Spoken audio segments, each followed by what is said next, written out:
PFL Pittsburgh, March 28th, co-main event. Dalton Rosta is back. Dalton, how we doing, man? I'm great. How are you? Great, man. And just making fun of you for your Pittsburgh hat. And you're making fun of me for my Philly fandom. So back in Pittsburgh, close to Newcastle. Is this kind of like a home cage advantage, if you will? Hell yeah. The crowd's going to be loud. I was going to say, you having a lot of people come? Yeah, for sure. And I know, did you ever train at Matt Factory, or is that just a Pittsburgh gym you guys know? That was my gym it was one of my gyms whenever I was here. I had several. No, just a small world, because I work with those guys a lot, like matchmaking with Cage Fury and stuff, and I saw them comment on your posts, and I was like, okay, yeah. A Pittsburgh homecoming, so to speak. Yeah, Isaac was one of my coaches. Him and Lou Armazzani were my coaches whenever I was back here. They gave me, I'm a brown belt in jiu-jitsu right now still. I've been a brown belt for a while, but they gave me my brown belt. So you've been a brown belt since Matt Factory, yeah? Bro, I've been a brown belt for, I don't know, probably 5 years. 4 years, maybe. Ridiculous. But you get the submission, and Matt Factory's in the house. I mean, they may as well bring a black belt too, right? No, I haven't been training in the gi a lot, and I don't think I deserve it yet. I appreciate the honesty, but you're back in Pittsburgh today. Are you guys doing like face-offs or anything? I haven't seen anything on social media yet. No, we're doing like a little media tour while we're home this time. And I saw you are also number 5 ranked middleweight now with the new rankings. No more tournament format. So what are your thoughts on just those changes there? Yeah, I think that ranking is stupid. What, you don't, the rankings in general are too low? I think my ranking, number 5, is stupid. I like the rankings, but I think they fucked up my weight class. Your weight class is interesting too, because you got some newcomers like Bryan Battles in there, and then you're at number 5. So what would your ideal ranking be? What do you think would make the most sense for me? Yeah, for you. 1. Number 1, yeah. Yeah.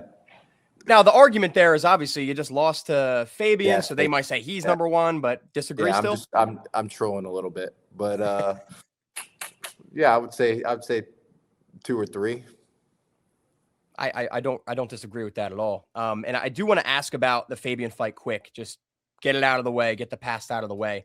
Only because your first career knockout loss. I don't know what happens in the training room. I don't know if it's your first ever career knockout, but I guess like immediate response reaction to that. How do you overcome that? The typical stuff. Like what's your response? I mean, I don't know. It's part of the sport, man. I mean, I feel like a lot of people think it was worse than it really was. Like I was down for a while, but I wasn't out like the whole way. Like even after he landed a head kick and I was on the canvas, like I was up. I tried, if you go back and watch the refs cam, like I tried covering my head and everything when he hit me again. My reactions were just slow, you know? And then you even see me moving my legs and stuff on the camera too. But I mean, it was a bad shot. Like I wasn't like out cold for fucking 5 minutes. You know what I mean? So I took time off after regardless anyways. I got like evaluated for concussion. They said I didn't have a concussion, which is wild to me. But yeah, I mean, took some time off, got back into training. It hasn't affected my training at all. You know, I've been having hard sparring, no problems, you know, haven't been rocked, haven't been stunned, nothing. I've been sparring with headgear sometimes, without. You know, I don't think it affected much. You know, I think in that moment, you know, a head kick, you know, it's coming straight from the hip. You know, that's a heavy ass shot. You know what I mean? It's from like the heaviest limb on your entire body. So I've never even been hurt with a punch. You know what I mean? I've never been hurt with anything up top. You know, so I think just the fact that like when I was going to parry the punch, I reached terrible for me. You know what I mean? I reached like this, and when I reached like this, I also dipped my head out this way, like because I thought he was throwing like the backhand, and really he just like feinted it, and I went to reach for it, it wasn't there anymore. And whenever I went like this, the kick was coming anyways. You know what I mean? So I couldn't get my hand back up in time. But it's a mistake that I won't ever make again. And unfortunately, it happened in one of the most in the most important fight of my career. So the only thing I can do forward is not let that happen again. And I'm curious too, and you kind of just touched on this. So Usman, when he got knocked out by Leon, he said afterwards in the rematch, there was like hesitancy on his side. Maybe, for lack of a better word, some PTSD, being afraid of getting that shot again. Sounds like you're not in that same boat. You don't agree with that for yourself? No, because that's like, sure, it was a bad habit of mine. Like you see me do it in other fights against orthodox guys where I'm like instead of like just keeping my hand here and just doing a small little movement for parry, sometimes I reach, especially when I get, I don't want to say tired, but like later in the fight when your reaction times aren't as good.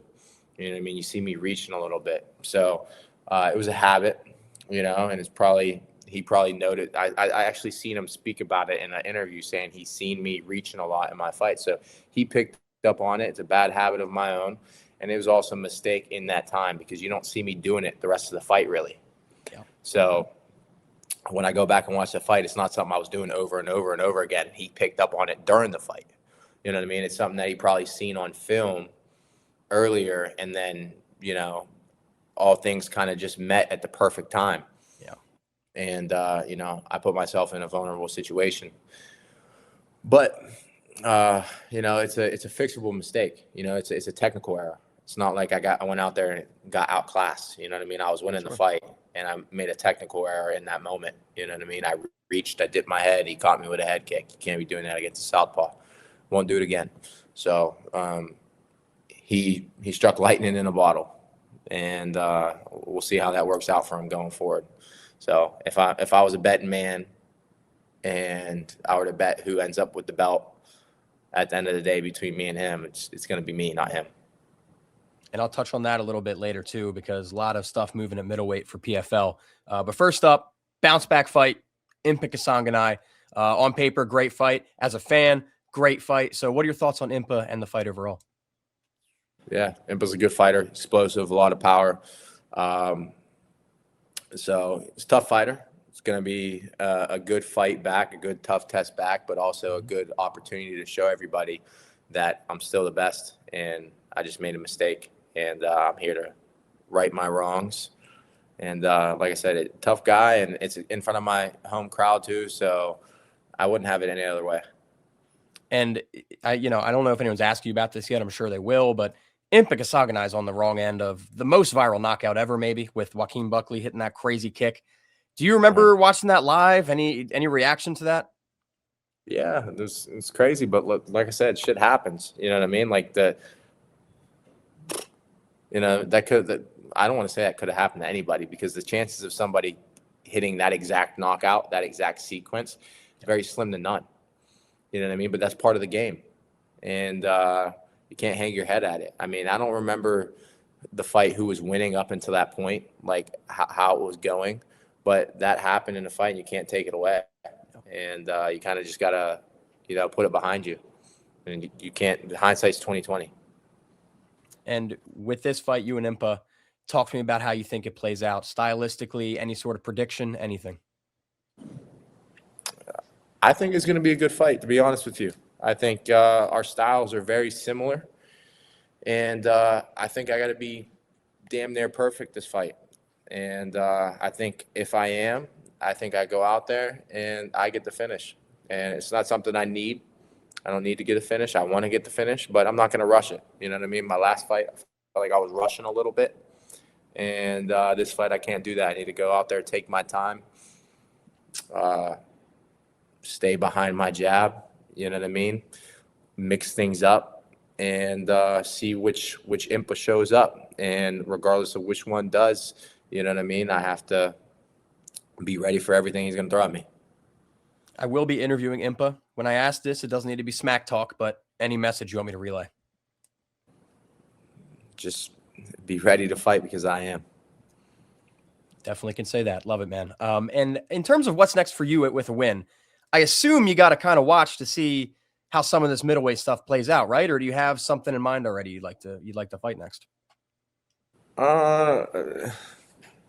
Man, I just want to focus on Impa. Be honest with you, I got asked that question in a couple interviews before that. Yeah. Elaborate a little bit more, but just to keep it short and sweet, and just to be honest, I want to focus on Impa, and then I'll let the rest fall in place going forward. Well, how do you see some of these other fights playing out not involving you, like Bryan battle, Johnny Eblen, main event of your card? I think Johnny beats Bryan battle. I don't know how. I like Bryan battle. I like his attitude. I like his charisma and everything. So I know who he is because of that. I haven't watched much of his fights, to be honest with you. So to be honest with you, I don't even know like if he's like a better wrestler than a striker. I don't know if he's a power puncher. I can't tell you what, but I know Johnny, and I know like if Bryan Battle was like that good, like I would know. You know what I mean? So I think Johnny gets that done. I don't know how. I don't know if decision, knockout. I don't think it would be by submission. Johnny's not a submission artist. Now, or if you're asking about Costello and Fabian the week before, that was my next question. Yeah, I think Costello probably wins by decision, a close decision. If you ask me, I don't really care who wins out of those two because I feel like I'll end up getting both of them anyways, at one point or another. Now, I have 3 questions left, none of which are about you, but they're related to you. 2 of them are American Top Team questions because you're in there. And this first one, I've seen Horiguchi and Pantoja playing at each other. Those 2 buddies, teammates, want to fight. What would that fight be like? Like, what would that be like inside the gym? Bro, I've seen them spar. They're the type of sparring session, like whenever they're sparring, everybody stops what they're doing and goes and watches. They're different styles. Like Kyoji's very fast. He's light on his feet. He moves around a lot, has good cardio. Pantoja's the type where like, it doesn't matter how hard you hit him, how many times you hit him, he's going to put his hands up high and he's going to walk straight forward and try to walk through you. And if he gets you down, you know what I mean, he has some of the best jiu-jitsu in the world. So, but Kyoji has really good wrestling and really good jiu-jitsu too. So I would love to see the fight, man. They have a lot of respect for each other and they're both really, really good and they're just different styles. And I couldn't root for anybody in that fight, to be honest with you. I like them both. I respect them both. And, I don't know. That honestly, I hope it happens because if one of them has to hold the title, why not like get it against each other? You know what I mean? Bring it back to the gym either way, you know? Yeah. Now, if that fight did get booked, is that when you guys would have like a watch party at the gym, you think? I would probably go to it, to be honest with you. It's the fight, yeah. Yeah, I'd probably go watch. And one of the other biggest names in the gym, unfortunately, Kayla Harrison, couldn't make it against Amanda Nunes. I assume they rescheduled that. But my question there is, Kayla, is she back to training at all? I know it was an intensive surgery, so I don't really know her timeline too much. Yeah, I haven't seen her in the gym. I don't want to comment on her like recovery timeline or anything, but I know that she was dealing with that injury for a while. And I know there was a lot of people out there saying she was scared. She pulled out of the fight. And it was just like she was dealing with that neck injury for a long time. So I think she needed to get it done. And she did. You know what I mean? She's walking around with a neck brace in the gym whenever she does come in the gym. So I don't know when it's going to get rescheduled. And I don't know when she's going to be able to train again. But I know it was like something to do with her disc in her neck. So I think she would probably err on the side of caution and probably take her time getting back. Yeah, with the neck, take your time. Don't risk that. It's not the same as an ankle or something.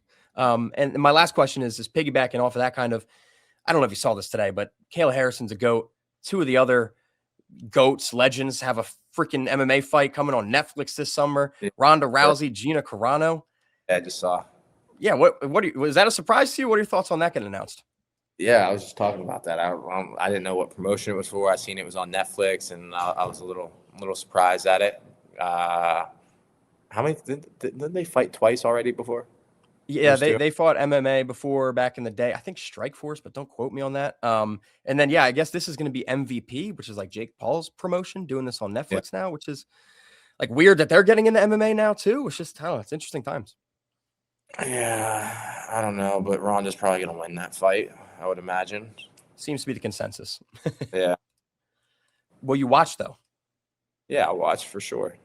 Okay, good. I don't know. I've like, saw people like you don't even have to be a fan of Conor McGregor if he fights, you're watching. Exactly. You got common sense. People are talking smack on Twitter. I'm like, you guys are crazy or you're way too young to be having this conversation. Yeah. But Dalton, man, I appreciate the time. Very excited for your 2026 debut. Anything you want to say to all your fans before I get you out of here? No, I'm just looking forward to the fight, and it's going to be a good show. It's going to be a good 2026. Well, Home of Fight looking to be in the house in Pittsburgh, March 28th. Don't miss it, ladies and gentlemen. PFL Pittsburgh goes down. Dalton Rosta, best of luck, best of skill. As always, kick some ass. All right, brother? Thank you, brother. I'll see you.